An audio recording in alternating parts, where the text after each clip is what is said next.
Welcome to Europa, Jupiter's deadly ice moon. If extreme travel is your thing, this might be the most beautiful destination you'll never survive. The sky is ruled by a gas giant, the ground beneath you is frozen, fractured, and hostile, and almost everything about this world is trying to kill you. And yet, Europa may be one of the most important places in the solar system. So, what would a visit here actually look like? First impression: look up. Jupiter dominates Europa's sky at roughly 13.5 degrees across, making it about 24 times wider than our moon appears from Earth. And the light here feels different too. Europa's ice reflects far more sunlight than the moon's dusty surface, but Jupiter is so far from the sun that daylight here would still feel dimmer than what the Apollo astronauts saw on the moon. Colder, darker, and reflected off ice instead of dust.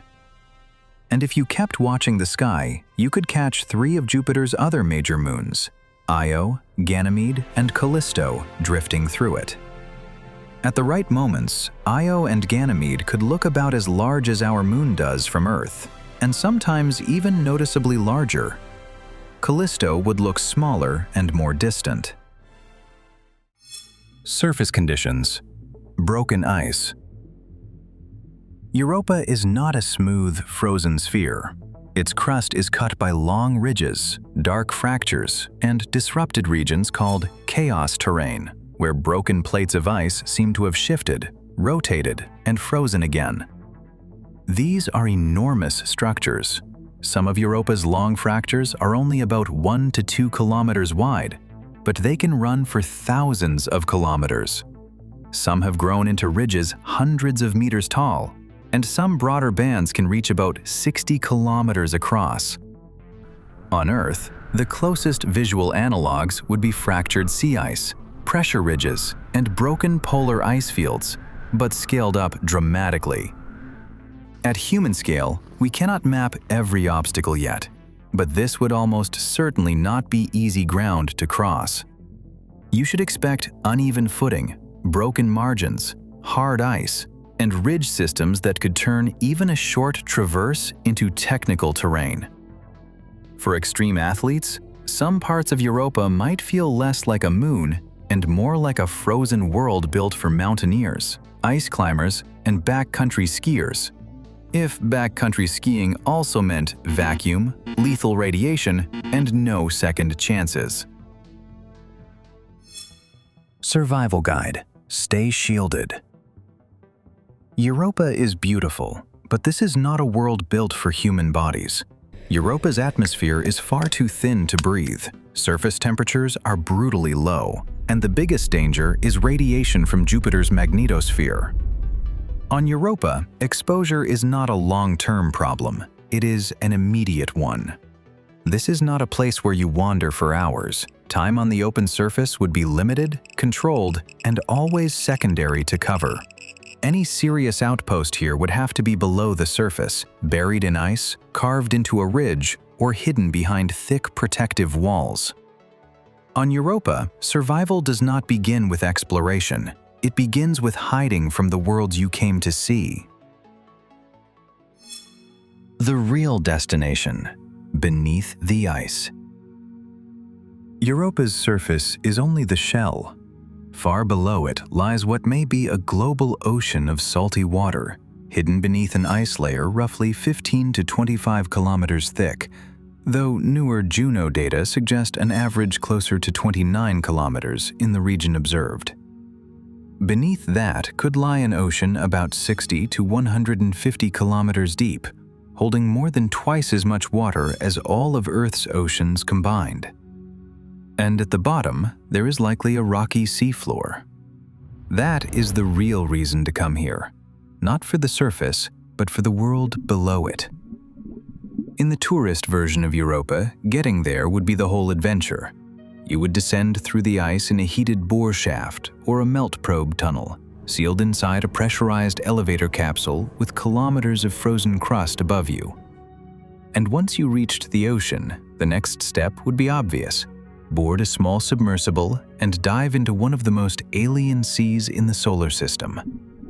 No beaches, no sunlight, just black water, ice overhead, and an entire hidden world beneath Jupiter's moon. Wildlife Watch. What might live below?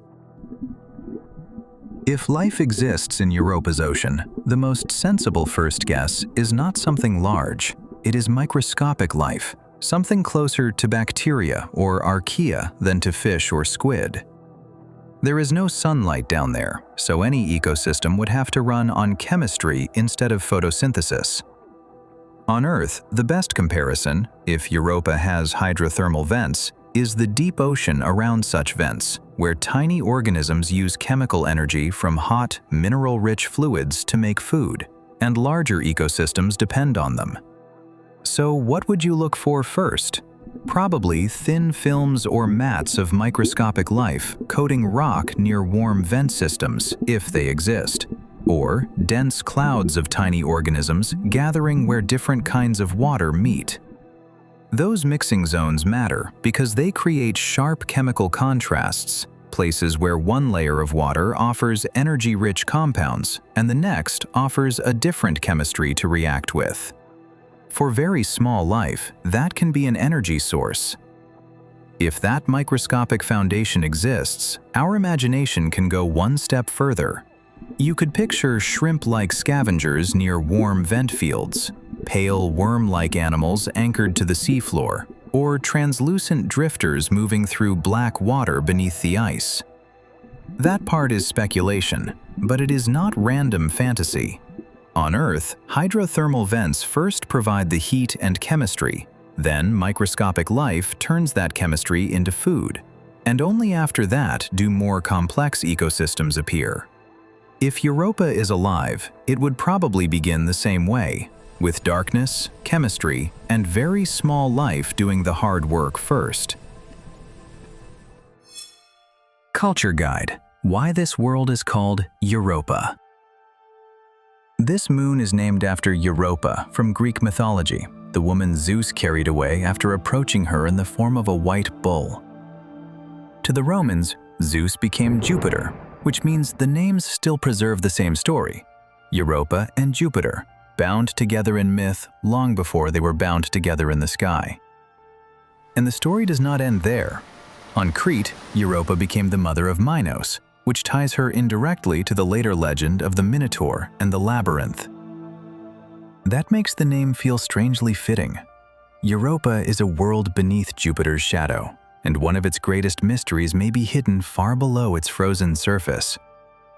Europa also holds a special place in science fiction. Arthur C. Clarke featured Europa in his novel 2010, Odyssey 2, published in 1982 and adapted for film in 1984.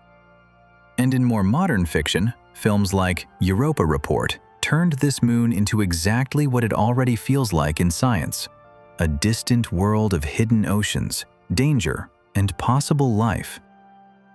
Europa matters scientifically, but culturally, it has also become one of the solar system's most powerful symbols of the unknown. Getting there, the long way out. Europa is not a place you leave for on impulse. A trip to Jupiter begins with launch windows, because Earth and Jupiter are both moving around the Sun, and the timing of departure changes how much energy the journey will need. In broad terms, favorable Earth-Jupiter launch geometry returns about every 13 months, but real missions still depend on the exact trajectory you choose. That is why travel times vary so much. Fast flyby missions reached Jupiter surprisingly quickly. Pioneer 10 got there in 21 months, Voyager 1 in about 18 months, and Voyager 2 in just under 23 months. But more demanding missions have often taken much longer. Galileo needed about 6 years, Juno took 5 years, and Europa Clipper is taking about 5.5 years. So in the tourist version of Europa, you would not book a date. You would book a window.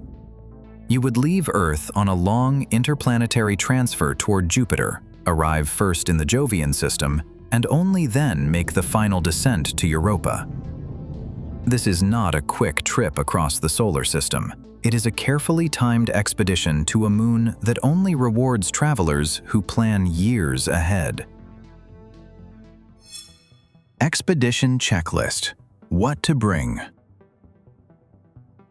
On Europa, packing light is a bad idea. You would need a fully pressurized suit for extreme cold, but the real protection would come from infrastructure: a shielded habitat, a hardened transport system, reliable communications, and redundant systems for any descent below the ice. Almost every piece of equipment would exist for one reason: to keep Europa outside. And because this is an extreme travel guide, the luxury version is easy to imagine: a buried ice base, autonomous drones scouting ahead, and a compact submersible waiting below the crust for the dive into Europa's hidden ocean. On Europa, your gear is not just part of the trip, it is the only reason the trip is possible. Why scientists can't ignore Europa. Europa matters because it may be one of the best places in the solar system to test one of the biggest questions in science. Does life really need a world like Earth? Or can an ocean, chemistry, and energy be enough? That is what makes this moon so much more than a beautiful frozen destination. It is a hidden experiment in habitability. A world with lethal radiation at the top, a global ocean below, and maybe, just maybe, the conditions for life in total darkness. So yes, Europa is stunning. Yes, it is deadly. But what makes it unforgettable is the possibility that beneath all that ice, this moon may be hiding an answer bigger than itself. If you enjoyed this guide, subscribe, leave a like, and watch Io, Jupiter's moon, would kill you in the worst order next. Because if Europa is the beautiful moon you should never visit, Io is the one that would kill you in the cruelest order possible.